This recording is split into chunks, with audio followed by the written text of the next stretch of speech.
What's up, everybody? This is Scott from NoLifeTillMetal.com, and it's time for another episode of What's Spinning. What is What's Spinning? It is the albums that I am listening to currently right now, the CDs that I'm spinning over and over again in my CD player, at work, at home, in the car. Just those albums that I just can't seem to stop listening to, and not necessarily new releases, can be older stuff, but there may be new releases too. So, let's get right to it. Number 1, Dio, live at the Hammersmith Odeon, 1993, on the Strange Highways Tour. This is a double CD set on Eagle Records. Just came out this year, 2014, and it is live Dio. Nothing really needs to be said about that. He was one of the greatest voices in metal. Whether it be Rainbow, Black Sabbath, Elf, or Dio, everything he's done is gold, in my opinion. I just love everything he's done. So this to me was a no-brainer. Picked it up right away, and I've been listening to it over and over again. This was the Tracy G lineup, and Jeff Pilson from Dokken was on bass on this tour. Good mixture of songs off of the newest albums and all the way back to Holy Diver, and of course he always does, you know, Heaven and Hell and a few of the Rainbow classics. So definitely worth picking up if you're a Dio fan. Number 2, October 31st, Bury the Hatchet. Yes, this is old school, manic metal mayhem. It's October 31st. King Foley's band. King is probably better known for his band Deceased, death metal band, but this is pure old school heavy metal, just the way I like it. King's got that gnarly, gravelly voice that would never make it on American Idol, but who cares? American Idol sucks. I'd rather listen to real music, which is metal or hard rock. Anyhow, this is their recent release, 2014. Just came out, I believe, last week. Definitely worth picking up if you're into old school metal, and it's been in my car ever since it came out. I must have played it. I think I just received this album on, it's Wednesday today. I think I got it on Saturday, and I've been listening to it ever since. Number 3, Manilla Road, Mysterium. I've been on a Manilla Road kick for quite a while. I don't know why, but I've been into metal since, you know, I was a kid in the 70s and in the 80s. Somehow I missed Manilla Road until the last couple of years. And in the last year, I've just been on this huge Manilla Road kick,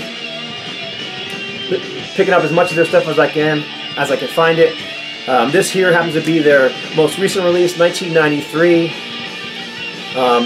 Their best release, probably not. I kind of tend to like their 80s stuff better, when Mark Shelton was actually singing. On this one, they have a new singer, I can't remember his name. Brian Patrick, I think is his name. Anyhow, he sounds a lot like Mark Shelton, but I don't know, there was just a difference back then and to now. It's still a great album. I still been listening to it over and over again. Real old school heavy metal. Kind of compare them to maybe Cirith Ungol. It just kind of has its own vibe like that. Mark the Shark Shelton definitely has his own guitar sound and style. So, Mysterium, 2013, good album. This next one comes from a small independent record label, Ordained Fate. And this comes from Stormspell Records. Stormspell is a small company, but they put out high quality releases. And they release nothing but classic, old school heavy metal and thrash. They don't ever put out anything bad. They put out a lot of stuff too for being a small label. And everything is high quality. The booklets are always high quality. There's always tons of photos and reading material. The releases always sound good. They're always on high quality. Even the like the covers on the inside are printed on this.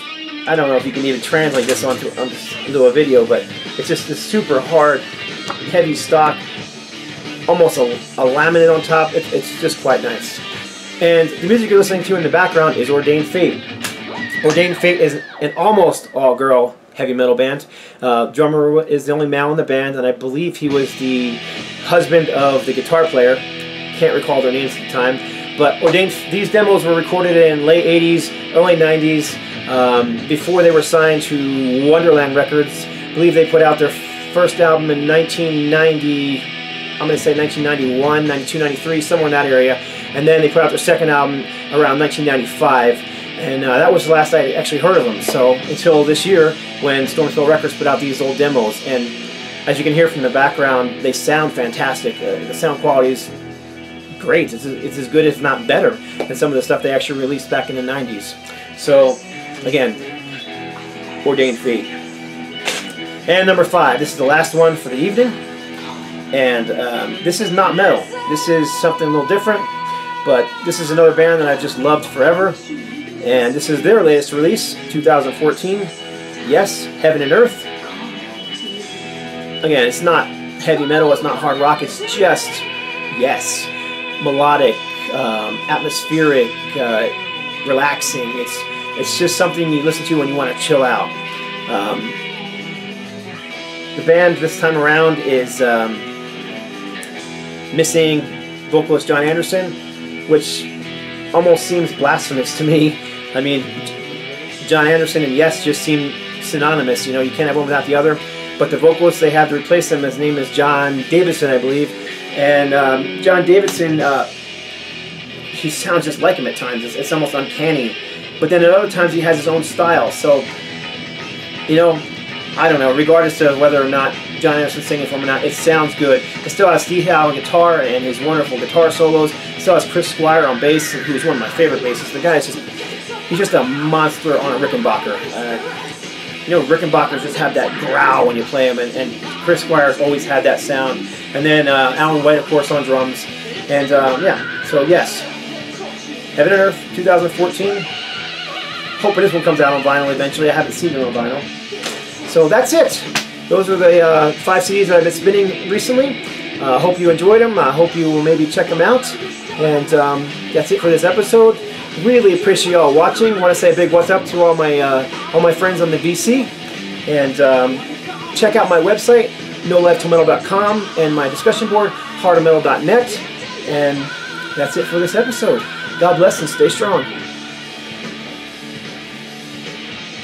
Pretty much anything the man puts out, I buy.